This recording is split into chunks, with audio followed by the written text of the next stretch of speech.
Hey everybody, this is Bond Diesel bringing you another video. This time I'm going to talk a little bit about some of the updates we got at State of the Game, a few quick dates and some quick info, and then I'm going to talk a little bit about Rogue 2.0, some concerns I have, some things I'm excited about, and a challenge there at the end, so please listen all the way through. The first thing I'm going to mention though is that I called this video Rogue 2.0, the good, the bad, and the yamming, as a shout out to Petter. I promise it's in good fun. I'm at least not the first person to say something. Hamish threw you under the bus immediately by pointing out the meme. So it's just kind of a little shout out for you there. So the first thing I'm going to talk about here is something that's coming on Tuesday, the 19th of September. That is the 1.7.1 patch. This is a patch to fix the loadouts and the various glitches people have figured out with the loadouts. The other thing it's going to fix is some desync issues they found, which, my personal opinion, is that's one of the biggest parts of news of this update, is that they identified specific things that are causing issues and causing lag / netcode problems, which is the general term everyone uses. But these desync issues are specific issues they found that are causing problems that piss people off in PvE, piss people off in PvP, and I think this is actually really exciting news. The one thing they didn't talk about was the Casper glitch. I'm assuming because that's kind of a persistent issue and they just get rid of the areas where people can do it, but I have faith that they took care of that, or took care of the area that people were exploiting it, and that we shouldn't be seeing those invisible wall people anymore. The second thing I was going to talk about here was September 26th, which is going to be the next PTS for 1.8. And that is going to be testing the new exotic weapons, the new modes that we have, and I think it's going to be a lot of fun for people. I think all these new modes are going to be cool, in the new area, and then the new gear, and I suspect that we're actually going to even get some more news this coming Thursday at the next State of the Game. So we'll see. I would tune in. I'm kind of curious to see what Terry has up his sleeve for that. I do want to note that they said anyone in the PTS on consoles before will get it again. They are going to send out new invites. I'm going to put a link down in the description to your Uplay account. You need to go there and make sure that they're allowed to send you emails, because if they aren't, you will not get an invite on console. I know with me, I went and checked just today, and I realized that I didn't have my settings right, and even if I would have gotten in, which I'm not sure if I would have or not, I would not have gotten the email. So I highly suggest that, and of course, for all PC players, you're able to get into the PTS no matter what. The last date I have for you is October 3rd, which will be the release of the Global Event 2, which is Assault. I've talked about that in a video before. There's 100 other videos about it. Go check it out. Basically, there's some new classic gear sets. There's going to be, it's an LMB event this time, so and there's some mechanics in there that they're going to make things really challenging for people. I think it's going to be good. I think it's a good thing. So that's on October 3rd, and that will be with all platforms as well. So I'm going to jump into what I kind of meant to talk about here, and talk about Rogue 2.0. The big changes here a lot of people know about. I would suggest watching Taylor's video. I would suggest watching some stuff from Marco. He talks about it. Those guys are way above my league and have some really good ideas and facts and statements. But for me, I'm just going to kind of summarize it real quickly and give some of my thoughts and some of my concerns about it. So basically what it's going from is the old system where you just had to shoot someone and do enough damage and you and your team would go rogue. And now it's going to a toggle system where on console you hold up on the D-pad, where if you click up, it's the spotting or the call out feature that no one uses, even though I think it's really useful in PvE. So you hold down up on the D-pad to activate rogue status. When you do that, you go rogue, and then anyone in your team gets an option to go rogue with you, or to pop out of your group and not go rogue. The other part of this is that now, instead of just going manhunt and then running north, running away from everybody and not fighting anybody once you hit your 5 kills to get your couple thousand DZ credits, now once you hit manhunt, there's 5 levels of manhunt, and when you hit manhunt at any point during those levels, you can go to what are now the last stand checkpoints, where you capture points in the last stand maps. You can go there to cleanse your manhunt status and get, depending on your level, the manhunt caches, which can drop exotics and classy gear. And what they're saying is that they can drop that gear in the best rates possible, other than the classy caches during the events, which is going to be a big deal. That's going to be a great way to get gear, and now it gives a purpose to going rogue. On the other side of things, if you're hunting rogues and you're just in the vicinity of a rogue dying who's on manhunt, you'll get a cache. I forget what they were going to call it. I tried to look through some videos real quick and couldn't get it, but you'll get a what's I assume is going to be equal to a manhunt cache for killing manhunt rogues. I think that's a good system. I really like it. I think it's going to change things up a lot. I really don't like going rogue and doing rogue hunts and stuff like that, mostly because I so often put my own team rogue or myself by throwing a grenade and hitting a bunch of friendlies, things like that. So now all that friendly fire is gone, and there's some concerns there. I'll talk about that here in a second.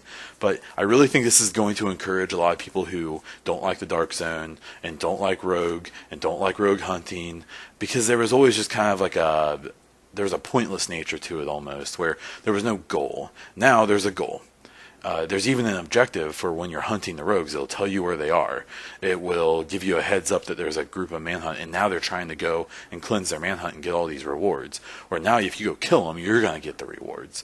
I think it's going to turn it into kind of a like an organic PvP situation, where now people in theory are going to want to participate in this PvP because there's a point, there's a reason to do it, and I think that's awesome.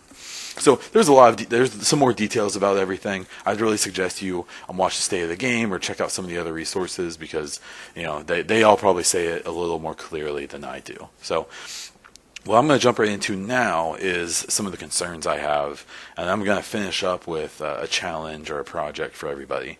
So some of the concerns, these aren't just my concerns. I've seen these on the State of the Game chat, on Twitter, just within my own group of people I talk to. Marco made a really good video about 1.8 in general, and where he brings up some of these concerns. And so I'm just kind of going to lay them out here, and then we'll go from there. So the concerns I have are teaming/exploiting. This is a thing where I do have faith that these guys have already thought about this. But my thing is, are there going to be entire servers of rogues? Are there going to be situations where there's 4 groups of rogues and then just a couple of people to fight them, and they just dominate everyone?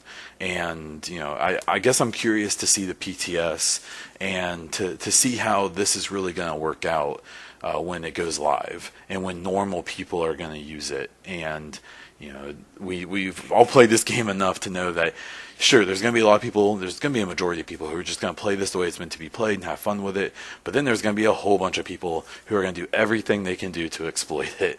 And that's fine, and that's how things get fixed.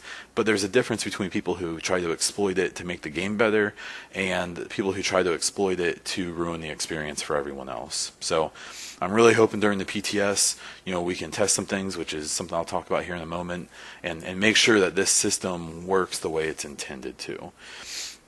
A big thing that I believe it was Bronson brought up was, he brought up a few things, but one I really latched on to was the healing, and I'm not talking about rogues. So the thing I'm curious about is if they're going to change any mechanics with the rogue hunters, because I really think it would actually be good for you to only be able to heal people in your own group.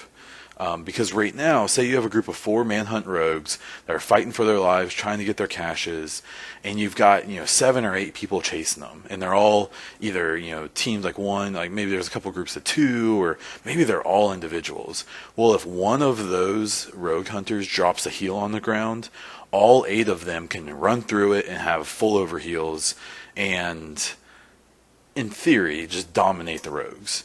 So something I would actually like to see is, your heals only working for and proccing talents and things like that, only working for people you're teamed with, because then, in theory, again, I mentioned this organic PvP before. Well, now I would think, and I know I would, if I'm in a situation where there's a group of manhunt, level 5, they're trying to get to the point to get their caches. Well, if I'm running with 3 or 4, there's 2 or 3 people running with me, I'm going to pop out invites real quick and say, hey, let's team up so we can heal each other. Let's team up so that, we can proc talents, and if someone's got final measure, we can all get that, stamina buff or that firearms buff.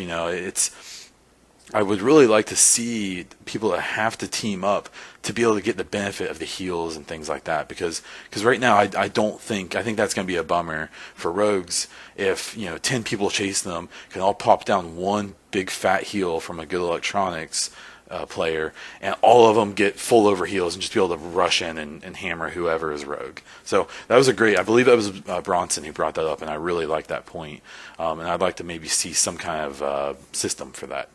The last thing I was going to talk about, and some of the concern that I've seen from a whole bunch of people, again, I mentioned Marco again, he talked about it extensively in his video, was the grenade spam. Before, it was actually more of a problem from the rogue side because they couldn't friendly fire, so they could just throw fire grenades and shocks and normal grenades and just spam them all over the place while people were trying to kill them, and they didn't have to worry about it. Well, now, in a, kind of maybe in a way of payback, it's going to be the same thing on the other side, because now there's no friendly fire. You don't have to worry about getting that 19-second timer. You can just, you can in theory have 10 people chasing a group of rogues, and they could be chucking 30, 40 grenades in a pretty short time, and with no consequences, no reason not to do it. Now, Terry addressed this during the Friday stream today, actually, talking about how it's going to be really smart for a rogue or a couple rogues to be running final measure in a group, because if they're sucking up those grenades, they're going to be able to hammer back. I think that makes sense. I don't mind that kind of answer to the concerns. But the solution that Marco and a bunch of other people have come up with that I completely support is, be that the case, I still think a longer cooldown for grenades will give those final measure players a chance to let their talent come back and actually be able to use that to protect themselves, especially when they're doubled up, when there's twice as many rogue hunters coming after them and just chucking grenades. Well, it's going to reduce people doing that if they can't do it as often, and if they do it, they may end up causing their own death by buffing the rogues. So those are the concerns and some of maybe the ideas I had. So the last thing I'm going to talk about really, really fast is a project or a challenge I have for anyone who checks out this video, is either in the comments of my YouTube or on my Twitter, which I'll link down at the bottom. If you would give me basically tasks that you think everyone should do in the PTS. I want to make a list, kind of a checklist, to put out before PTS in some kind of graphic or whatever, to basically challenge everyone who's in the PTS to go down this list and test these various things, whether it's rogue stuff in skirmish, stuff in the horde mode, even just to check out, mechanics-wise, gear-wise, all of that stuff. If you would please comment and give some kind of task that you think people should be doing to make this PTS as effective as possible. So I'm going to leave it at that. If you would like the video, give me a thumbs up, subscribe to the channel, go follow me on Twitter. Please leave a comment down at the bottom. I'll take constructive criticism. Try not to be too nasty. I'm really just kind of trying to start here and provide some different content from a different perspective than maybe some other people. And I've really enjoyed it so far, and I've enjoyed the support so far. So if you would give me some time, I'll probably put out a new video here soon when I have something else to talk about. Other than that, this was Bon Diesel, and I will talk to you next time.